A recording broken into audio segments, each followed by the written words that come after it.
Mistérios. À noite, ao relento, ao frio, ao vento, debaixo de um céu estrelado e profundo, me faz renascer, no seio de minha alma, um doce desejo, um doce acalanto. E na efervescência de minha própria vida, posso escalar todas as pedras do mundo. A roseira carregada de espinhos me dá rosas que enfeitam e perfumam a minha vida.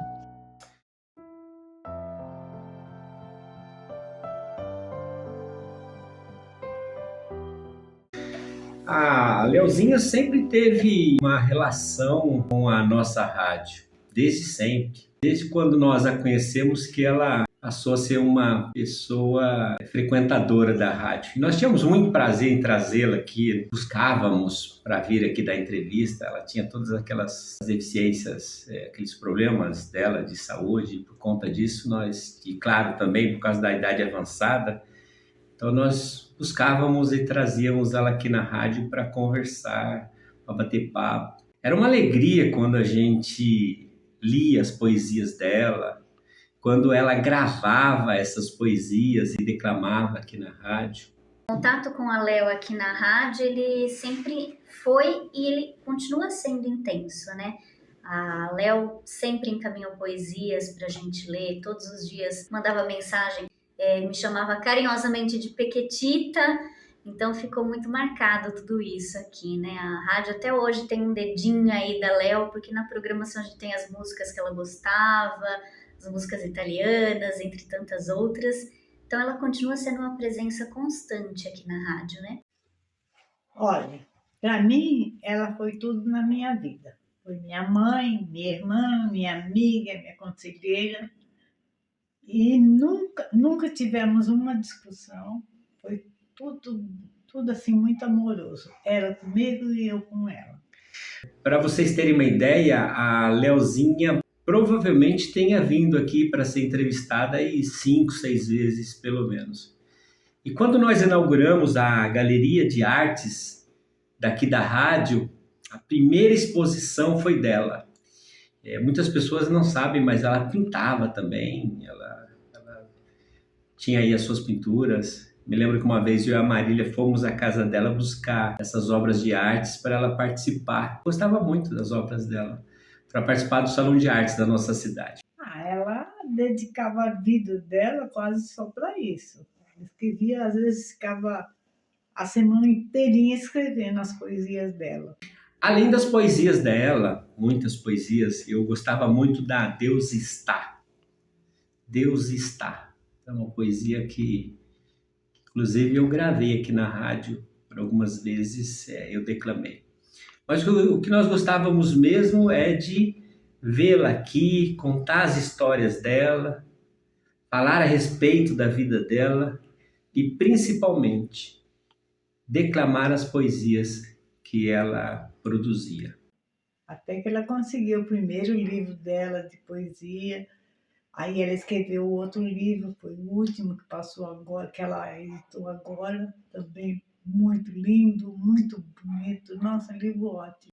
Sem contar o tanto que ela trouxe de cultura, de produção literária, de arte aqui pra gente, as amizades que foram feitas, né? Para mim, ela era uma pessoa iluminada, ela sempre sorrindo, nunca chegasse alguém na minha casa que ela não abria os braços e sorria. Muita gente conheceu a rádio através da Léo, então ela sempre teve esse envolvimento, uma pessoa que agregava muito.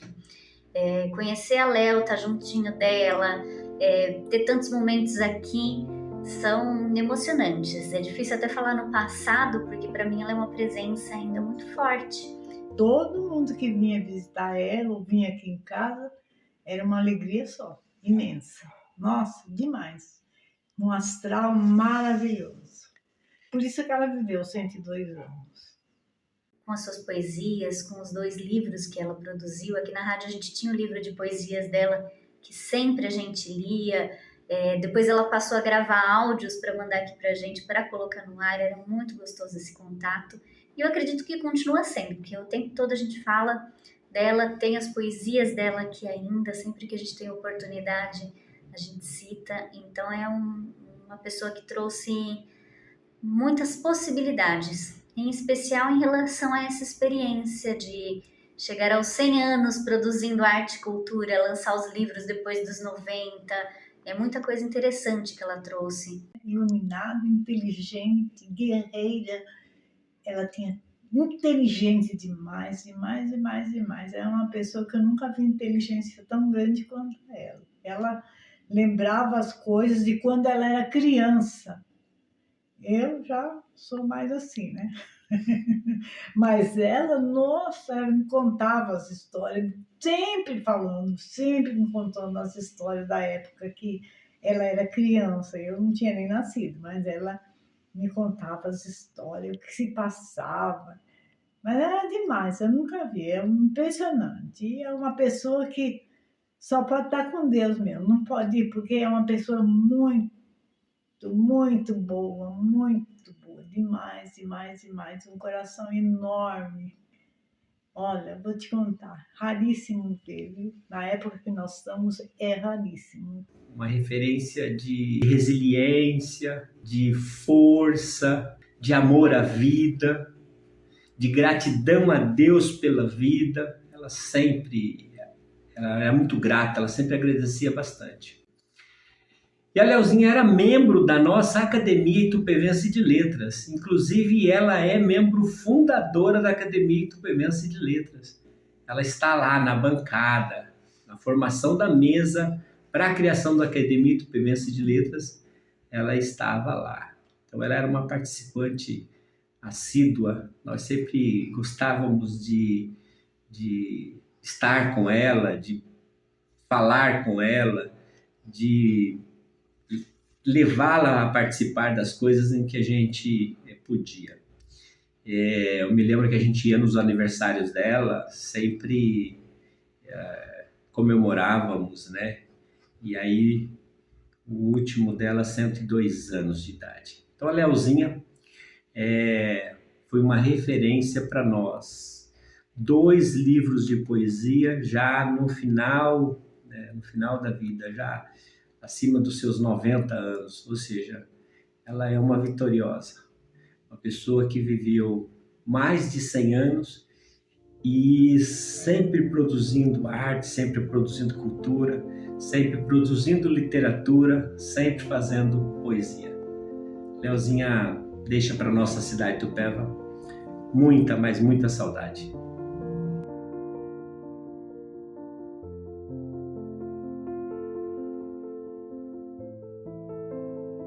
Hoje a gente está conversando com a Leonira Gentini, a querida Léo. Léo, que prazer conversar mais uma vez com você. Eu também, Marília. Dessa vez em vídeo, gravar um vídeo seu para contar sobre esses 100 anos que você completou nesse ano de 2021, fazendo arte de todo tipo ainda. Graças a Deus, né? Eu dou graças a Deus por isso. A minha memória ainda está muito boa. Graças a Deus. Olha, nem parece que eu tenho 100 anos. Eu não sinto esses 100 anos, não, gente. Não De sente? jeito nenhum. E tá tão jovem ainda que tem livro novo chegando. Quanto tempo levou para você escrever? É o seu segundo livro, Esse é o né? segundo livro. O primeiro é de poesia, né? Agora esse é Contos Gerais, Contos Reais. Contos reais. Alguns me foram contados, né? Alguns eu presenciei na minha infância e adolescência, ainda morando na roça. E aprendendo a ler, que eu comecei a aprender a ler, eu tinha 13 anos. Minha avó começou a me ensinar, porque meu pai não tinha paciência para me ensinar. Você não ia na escola? Imagina, tinha escola. Não tinha nem como ir na escola? Até que se tivesse escola. Para uma menina frequentar uma escola naquela época era um pecado, principalmente para a família italiana, entendeu? E a sua avó resolveu te ensinar aos 13 anos e por qual motivo ela resolveu te ensinar? Não, porque meu pai, ele morreu no dia 19 de julho de 34. Ele morreu trabalhando na roça. Deu umas 5 pneus e caiu morto. Mas antes disso, eu tinha 8 anos, ele começou a me ensinar, entendeu? Porque eu insistia, eu queria aprender, eu tinha loucura para aprender a ler, entendeu? Aí ele começou a me ensinar, comprou uma cartilha, começou a me ensinar. Aí eu confundia o P, o B e o D, para mim era a mesma coisa, e ele não tinha paciência. De jeito nenhum. Eu trabalhava, em 43, tinha 22 anos. 22 anos, e aí já começou a fazer poesia. Aí já comecei a escrever. Trabalhava como telefonista e escrevia. E quando eu não gostava, eu jogava fora. E algumas guardava. E eu tenho algumas. Ai. Mas, Léo, você também tem outros dons, você também pinta. Sim. Você começou a pintar primeiro e depois escrever poesia? Não, em Foi tudo junto? 57, lá em Presidente Bernardes, eu fui aprender a pintar telas. Mas eu pintei muitas telas, muitas. Você acredita que eu não tenho nenhuma? Nenhuma. Eu tinha uma linda, linda, era paisagem suíça, sabe? Aquela neve, aquela ponte, muito linda. Aí eu não passei porque tem que passar a verniz para não rachar, porque senão racha com o tempo. Acho que eu toda rachada. Aí uma prima minha veio aqui e falou assim, lá eu estou aprendendo, daqui que eu vou restaurar. Levou para lá, até hoje. Ela não devolveu, eu também não perguntei, ficou por isso mesmo. E ficou assim. E como que você começou a escrever letra de música e vira música na sua cabeça? Com uma poesia, a mesma coisa, né? Porque é letra de música, entendeu? Aí eu tenho até a partitura dela. Como que você percebeu que você podia lançar um livro de poesia? Ah, sabe por quê? Você conhece o Capitão? Sei, eu conheci no seu aniversário. Então, ele é meu amigão. Aí uma amiga minha trouxe ele aqui, ó. Parece que eu tô vendo, ele sentou aí no chão. Aí eu falei, quero ver tuas poesias. Porque minha amiga falou pra ele que eu escrevia. Aí eu mostrei pra ele, falei, vou te levar no prefeito. Era o Ricardo Bocalão. Vou te levar lá. E ele me levou lá. Aí o Ricardo Bocalão mandou fazer. Mandou fazer 200 livros. Vamos contar um pouquinho, então, de alguns probleminhas de saúde que você enfrentou aí durante a vida. Quando você tinha 15 anos, mais ou problemas menos. de saúde que me estragou mesmo foi que me estragou a periferia. O que aconteceu? Eu gostaria de nem falar. Ah, essa parte você não gosta de contar muito. Eu nem gosto de falar. E a gente não quer ficar triste, a gente quer ficar alegre, né, Leão? Então. Porque você encarou tudo e vai vencer com tudo, né, Agora Léo? eu tô me apaziguei, né? Porque eu vou fazer o quê? Não tem mais volta. Não tem mais volta. É irreversível o negócio. Esse toco me deu um câncer. Deu uma verruga, nasceu assim uma verruga, assim, toda aberta. Aí eu fui no médico e falei assim, mas não dá para queimar, isso é perigo. Se eu queimar isso aí, eu tenho até medo, o médico falou. E o que eu fiz? Cheguei em casa, falei, não queimou, eu queimo. Peguei leite de mamãe e queimei. Pra quê? Aí virou um rebu. Aí acabou. Aí virou aquilo lá, parecia uma couve, estourou tudo, sabe? Aí tive que amputar a mão. E ainda assim, depois você continuou trabalhando, arranjou jeitos de escrever, de mandar no Não WhatsApp. tá me atrapalhando, não. Porque eu escrevo. E, Léo, como que você mantém essa força de vontade, encara todos os obstáculos e vai indo em frente? Tenho muita fé em Deus, né? Deus é o meu alicerce. Só isso, só Deus mesmo, porque quem que vai te amparar? E minha família é maravilhosa. É, né? Todos os meus filhos me amam, todos eles me querem bem. Isso é importante, não é? Isso é importante. Só isso, só a família que dá apoio, já é o bastante você ter um astral alto, não é? Com certeza. Eu com 100 anos, eles me querem tão bem.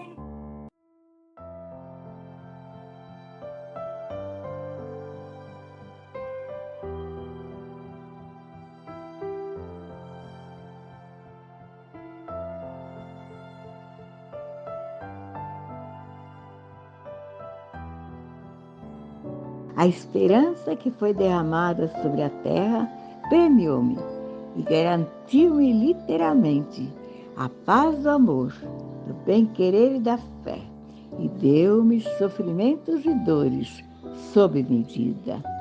Idas e voltas, quantas vezes as fiz, e quantos passos tenho dado até a encruzilhada, de modo que ninguém padece em vão, ao contrário, me sedenta, conforta, consola. Tenho projetado a minha vida no caminho do bem, na certeza de vencer os espinhos da caminhada. A fonte sigela faz toda a veiga verdejante, quando lá do alto se precipita e derrama água pura, abundante, límpida e cristalina, a fim de suprir o desespero da vida, acalentando em seu berço toda a erva, toda a flora e também apagando a chama. Quando olho para o alto, descubro mistérios, no silêncio da noite toda iluminada. E quando o pranto vier umedecer o meu olhar, mostro entre lágrimas o meu sorriso. E enquanto sobre o leito trabalho meu sono, o Senhor meu Deus aplanará a minha estrada. Sempre que posso, sufoco os gemidos da exaustão, na certeza de vencer as tristezas e desventuras. Também faço calar a fúria, munindo-me de fé, a qual me traz um novo amanhecer sem mágoas. E no fim desta minha vida longa e turbulenta, encontrarei um novo mundo sem amarguras.